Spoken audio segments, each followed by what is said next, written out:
நம்ம நிறைய some counting ஃபிகர்ஸ்க்கு solve பண்ணியிருக்கோம். அது வந்து பிளேலிஸ்ட்டில் இருக்கும், செக் பண்ணி பாருங்கள். இப்போ இந்த சம் பார்க்கலாம். இந்த சம் எப்படி சால்வ் பண்ணுறதுனா, ஃபஸ்ட்டு இந்த பாக்ஸ் எப்படி இருக்குது, பாக்ஸில் வந்துட்டு காலம் மட்டும் 1 2 3 4 5 5 காலம் இருக்கா, ரோ இல்லை. அப்போ 1 2 3 4 5 இப்போது இது 1 into 1 + 2 + 3 + 4 + 5 எத்தனை ரெக்டாங்கிள் இருக்குன்னு தான் இங்கே கேட்குறாங்க.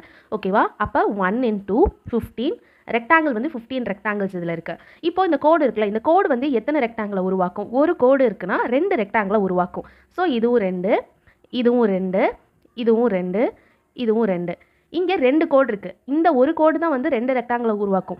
இப்போ 2 கோடு இருக்கிறதுனால இன்னொரு இது வந்துட்டு இந்த கோடு வந்து 3 ரெக்டாங்கிளை உருவாக்கும். ஸோ இதெல்லாம் ஆட் பண்ணால் இது ஏன் 3 ரெக்டாங்கிளை உருவாக்கும் அப்படின்னா, இங்கே வந்துட்டு போன சம்லேயே நான் சொல்லியிருப்பேன், 2 ரெக்டாங்கிள் இது ஒன்று இது ஒன்று, இன்னொரு ரெக்டாங்கிள் இது ஒன்று இது ஒன்று, இன்னொரு ரெக்டாங்கிள் இது ஒன்று இது ஒன்று, இன்னொரு ரெக்டாங்கிள் இது ஒன்று இது ஒன்று, இன்னொரு ரெக்டாங்கிள் இது ஒன்று, அதுக்கப்புறம் இது ஒன்று.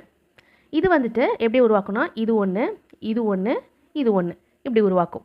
இப்போது இதெல்லாம் ஆட் பண்ணோன்னா நமக்கு வந்து 13 கிடைக்கும். அப்போ 15 + 13 ஆன்சர் வந்து 28 ரெக்டாங்கிள்ஸ் இதில் இருக்கும். ஓகேவா? தேங்க்யூ.